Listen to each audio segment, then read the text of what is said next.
warmer? All right, hi everyone. Welcome to Prologue. You are a small but mighty crowd today. Did you get If other friends join us, that's perfectly fine. We'll just keep on. So for those of you who are new or this is your first Prologue or one of your first ones, welcome. My name is Lara Rhyner. I'm the Acting Education Director here at Geva. And this is obviously our first show of the 23-24 season, The Wizard of Oz by Lara, with music and lyrics by Harold Arlen and E.Y. Harburg. This version, the specific version you're going to see tonight, was adapted by John King for the Royal Shakespeare Company and is based, of course, upon the classic motion picture by Turner Entertainment and Warner Brothers. So before we jump into the prologue, is anyone here not familiar with The Wizard of Oz? Has anyone here not read it, seen it, anything? Okay. Great, just thought we would start with that. There might be a couple spoilers in here if that is the case for you, but it seems like almost everyone has either read or seen or is at least a little bit familiar with it, so the spoilers should be pretty minimal.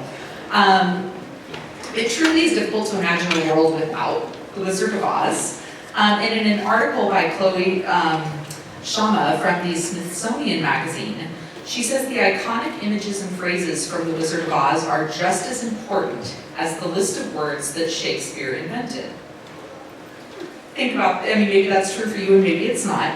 But for you, when you think of The Wizard of Oz or when somebody says that, what are the things that immediately jump to mind? There are no wrong answers here, so feel free to popcorn it out. Ruby slippers. We're off to see the wizard. Yep, two people at the same time. We're off to see the wizard. Yellow Brick Road. Anything else? Tornado. Emerald City. Tornado. The man behind the curtain. The man behind the curtain. What did you say in the back? A tornado. Tornado. The cyclone. Yeah. Anything else that immediately pops to mind? There's no place like home. No place like home. Goodness. Tin Man. Oh, the Tin Man. Okay. Cowardly Lion. Scarecrow. Yeah, so like there's a lot of things that just kind of immediately populate. What's interesting about that list to me is, of course, the color. We just said so many things that have a particular color associated with it, and we'll talk a little bit more about that as we get into the prologue about Technicolor and stuff like that. But the color imagery in this particular show, in the show in general, and in Geva's production especially, it just comes to mind immediately. These colors come to mind. But most people have something specific that pops when you hear the show. So L. Frank Baum was born in 1856 in Chittenango, New York. Has anyone been to Chittenango? Yeah, a couple people. So Chittenango is like 2 hours from here. It's east of Syracuse, and they are very, very proud of having L. Frank Baum as part of their history and their identity. So it's home to the All Things Oz Museum, who graciously donated some items for their collection, and that's in our lobby display right outside the Wilson doors. So be sure to check it out, either between the prologue and the show or after the show. Check out what they let us use. And let's see, we already talked about how it's a 2-hour drive. And almost everything in town, if you've been there, has Yellow Brick Road in the title. Like they have like the YBR Plaza and the YBR this and the YBR that. And if you go down their main street, it's a yellow brick main street. So there's a lot, it's just like kind of a cool place to hang out if you go there. And again, it's a short drive, but it's a really fun place for a day trip. And we also have some of their brochures for the museum in our lobby as well, so feel free to check that out. Baum was interested in writing as a young child, so after his father bought him a cheap printing press, he began publishing amateur journals about stamps and other things. He was a very practical man, and at the age of 20, he began breeding Hamburg chickens. His first book was about those chickens. It was called The Book of Hamburgs, a brief treatise upon the mating, rearing, and management of the different varieties of Hamburgs, which we will bring to you next as a play, which is just as fascinating as The Wizard of Oz to me, and I'm sure it should be on our stage. Having a flair for the theatrical, Baum's father built him a theater in Richburg, New York, and he began writing plays for it. Sadly, the theater burned down with his only copies of his plays in it, so those did not survive. After that, he and his wife moved to South Dakota, where he opened Baum's Bazaar and began working as the editor of the Aberdeen Saturday Pioneer. When the newspaper failed and the Bazaar declared bankruptcy, Baum and his family moved to Chicago, where he began reporting for the Evening Post. He's a great example of how it's never too late to follow your dream. So when he was 40 in about 1897, he wrote and published Mother Goose in Prose, a collection of Mother Goose rhymes and stories, with illustrations by Maxfield Parrish. He received some moderate success with it and began writing on scrap paper what would eventually become The Wonderful Wizard of Oz. Baum partnered with illustrator W.W. Denslow to publish Father Goose, his book, a collection of nonsense poetry, which became the best-selling children's book in 1899. And then the pair partnered on The Wonderful Wizard of Oz, which was published in 1900. In many ways, Baum became the pioneer for children's books as we know them today. Oz was an immediate bestseller, and translations appeared around the world. And he wrote 13 additional Oz books, the last of which, Glinda of Oz, appeared in 1920, a year after his death. And the series was continued by another author. So that was something I did not know, is that there are multiple additional stories surrounding the characters that we know from the book and the movie. Oz has received countless adaptations. Baum teamed up with Denslow, composer Paul Tietjens, and director Julian Mitchell to produce a musical stage version of the book. And it was only published because the Chicago Opera House said they would do a musical adaptation as an advertisement for the book, which is kind of interesting. So this adaptation is where we get the shortened name that we know today. From then on, it went from The Wonderful Wizard of Oz to The Wizard of Oz. The musical began in Chicago in 1902, so only 2 years after the book was published, which is pretty fast, and then ran on Broadway before touring the country. So just a couple fun facts. This is going to be a prologue full of fun facts. Even though Baum wrote the book, in the musical adaptation, he cut out the Wicked Witch, and Toto was a cow called Imogene, which changes everything, and I'd really like to see the version with Imogene the cow. But yeah, on the bike, right? Exactly. So I think that's really cool because he wrote the book, and then he also wrote the musical, but made some really significant changes to it, which is kind of interesting. And then, of course, the adaptation that many, many people know, which is the movie adaptation. So in early 1938, MGM bought the rights to the novel following Disney's success with Snow White. The list of writers who were attached to this production and directors and this adaptation in general is really long. But eventually it was the fourth and final director who is credited as the director of the piece, which is Victor Fleming. And he was the director on Gone with the Wind, Treasure Island, Joan of Arc, Dr. Jekyll and Mr. Hyde, a whole bunch of stuff that many people are familiar with. It was a pretty chaotic process in terms of its development and production, as you can tell from the fourth director. So there's a lot of stuff going on there. There's also a lot of other fun history and facts in that. It's alleged that Jack Haley, who was the Tin Man, and Bert Lair, who was the Lion, wrote some of their own dialogue in the Kansas sections too. And yet Harburg's son alleges that his father put finishing touches on the script but never got credit for it. So there's kind of all these different narratives and theories around who did what and who wrote what. So that's why we say it was a bit of a chaotic process. And Yip Harburg was a renowned songwriter for, beyond his work on Oz as well. He wrote famous songs, interestingly, with currency in them. He was obviously very interested in his wallet, but he wrote Brother Can You Spare a Dime and The Money Cap. So kind of just fun stuff with that. Okay, we're going to do a couple more trivia things here.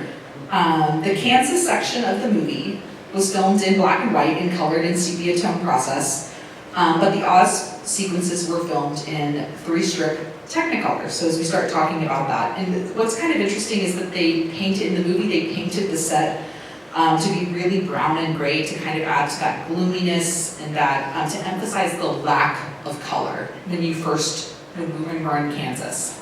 And you can learn more, of course, about Technicolor at our own George Eastman Museum. So if you haven't been there, there's some really nice videos online too that talk about it. But if you haven't been to the George Eastman Museum, that's a great place to go to learn more about Technicolor. They have a lot of those films in the collection, and they also have a lot of exhibits and displays that explore that. So while the movie was not the first movie to be filmed in Technicolor, we saw a huge decline in using Technicolor during the Great Depression, when the film industry had to cut costs. But between Snow White and Oz, Technicolor kind of has had its renaissance and its resurgence after that. Much attention was given to the use of color in the production. Of course, as we know, the colors mean so much to us. With the MGM production crew favoring some hues over others, it took the studio's art department almost a full week to settle on the exact shade of yellow they wanted to use for the Yellow Brick Road. And considerations like that are not entirely uncommon. You know, there's a lot of things in this production you'll see. It's a visually really entertaining show. There's a lot to take in visually, but a lot of those decisions take time. And it's sort of nitpicky things that you have to work through in collaboration with other people as well. And of course, some things had to be filmed because of the Technicolor in different colors than they appear to us. So Dorothy's blue and white gingham dress was a different color than it appears on film. Do you know what the colors were of the dress originally? Yeah, so the blue, it is blue, but it's light pink, and the light pink appears white to us because of the Technicolor. Who knows what color Dorothy's shoes are in the book? Somebody does. Silver. Yeah, there's silver in the book. And there's these movie posters, or not movie posters, but like posters for the book and for the musical back in 1900 and 1902 that showed the silver slippers very clearly. So it's really weird to say that because of course we're so used to like the ruby red slippers.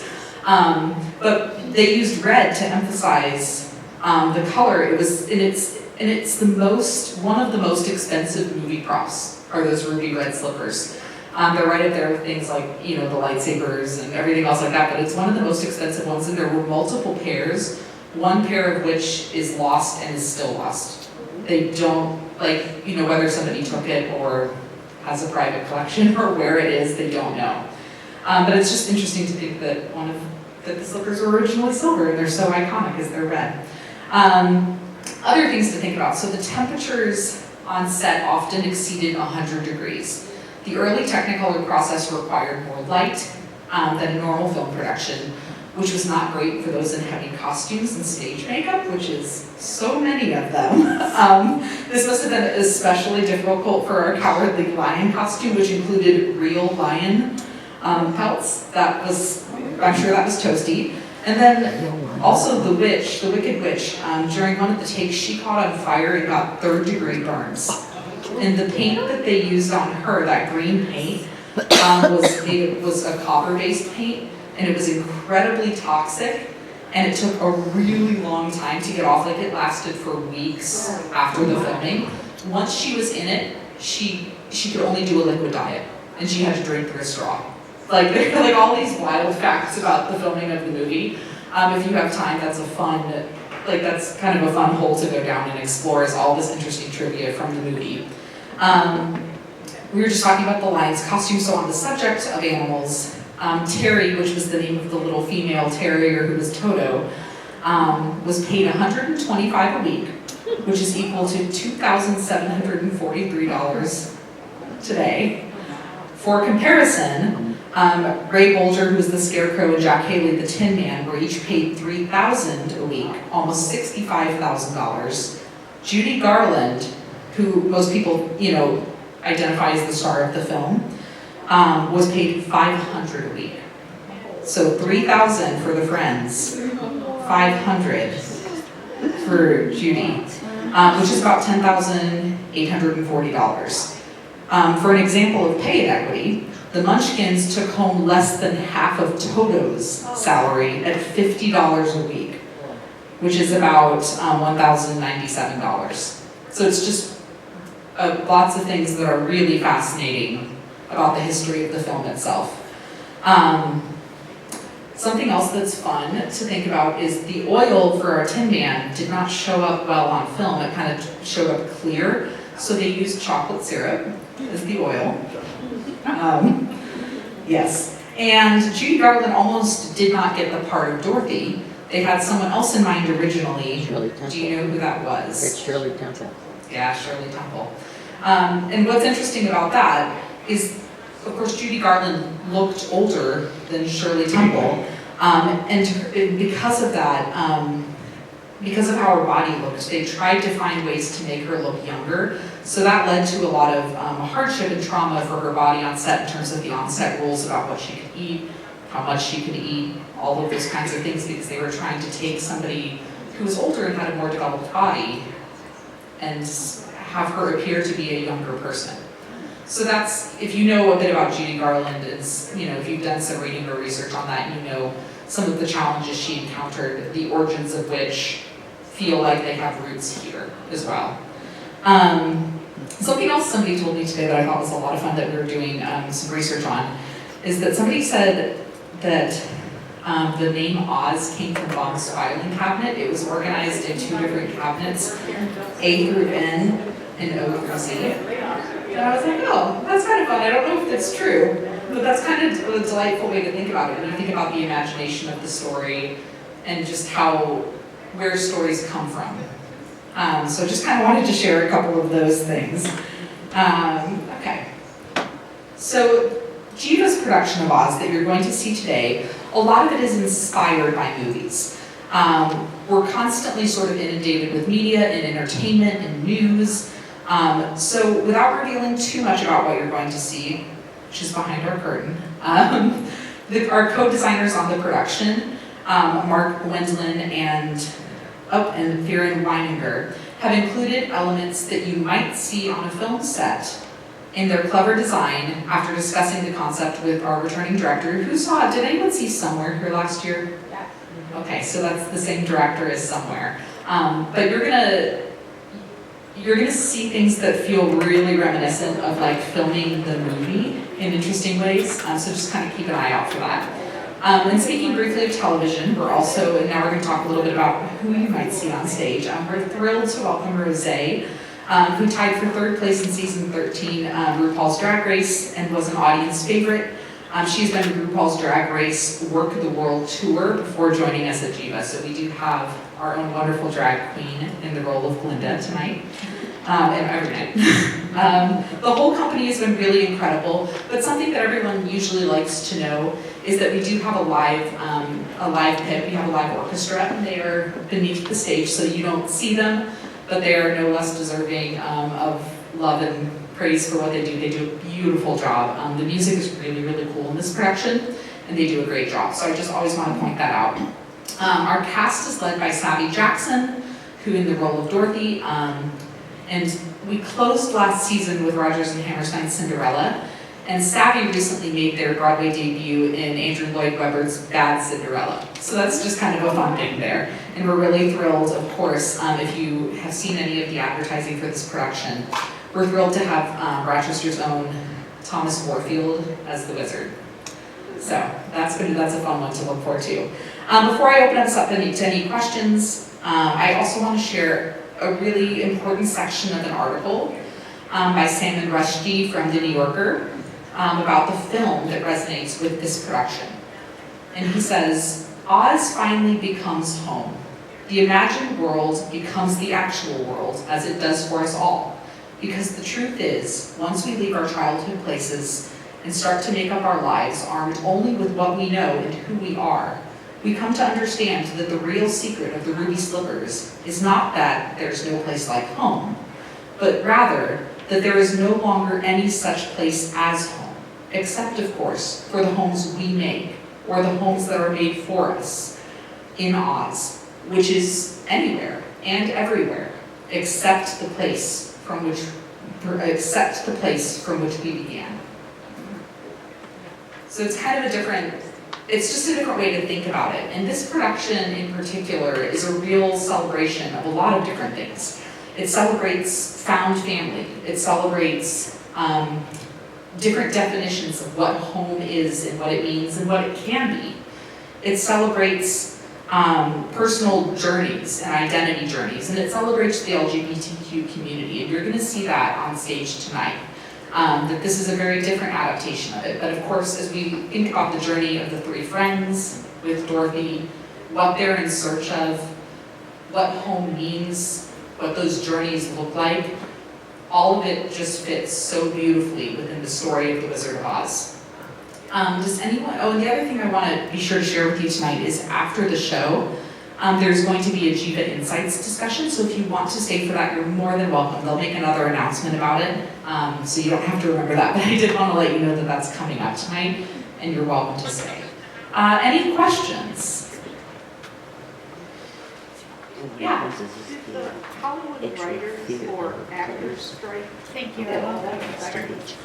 Not the script, because this one was written, I think it was written in the 90s. It was written for the Royal Shakespeare Company, so this script was already in existence, through the estate of the movie and the show, so it did not impact it. That's a great question, though. Was there something about the Tin Man's makeup that he got sick? Yeah, the makeup was a problem in the movie. Like, there was the green paint for the Wicked Witch, and that was super, super toxic, as we talked about. But none of that makeup was like particularly great for anyone. It was super, super hot on set, and there was just a lot of things that were. And again, that's a thing that you can go down and read because it's really well documented. But there were so many dangerous things about that movie. It's just fascinating to read it. So I'm sure there was something about the Tin Man's makeup because there was just a lot of things. Yeah, other stuff. Yeah. So my friend had shown us on the side of his barn way back when, but he had one of the original clips, or actually maybe he just knew where the mistakes were, like the bloopers. Yeah. So her hair in one of the scenes was shorter and then longer, and he's like, watch, and he was pointing them out, and I'm like, oh, I never noticed that, so that was really cool. Yeah, there's so many, it's one of those things where when you go back and watch it as an adult, it takes on, you just catch things differently, and it takes on a totally different meaning. That's one of the questions. So we're doing this production as a student matinee production at the end of the month. We have 2 student matinee productions for 7th and up. And that's one of the things we write a discovery guide for them, like about a 15-page guide that their teachers can use to introduce them to the topics and the content and all the things that we want them to come prepared with so they feel invested. It's not just like a get out of school field trip, but it's like, here's something I'm really looking forward to and here's what I can learn about it and take away. But that was kind of one of the things one of the questions we're posing them to help them prepare for the show is thinking about a childhood classic, something like The Wizard of Oz. And if they watched it now or if they thought about whatever that story is as teenagers, what would they take away differently? What would they see differently? Would they notice something they've never noticed before? Would the color imagery pop differently? Would the characters pop differently? Are there themes that suddenly become apparent? So that's one of the things we're asking them to consider too. Yeah. All right, other things. I think we have just like another minute.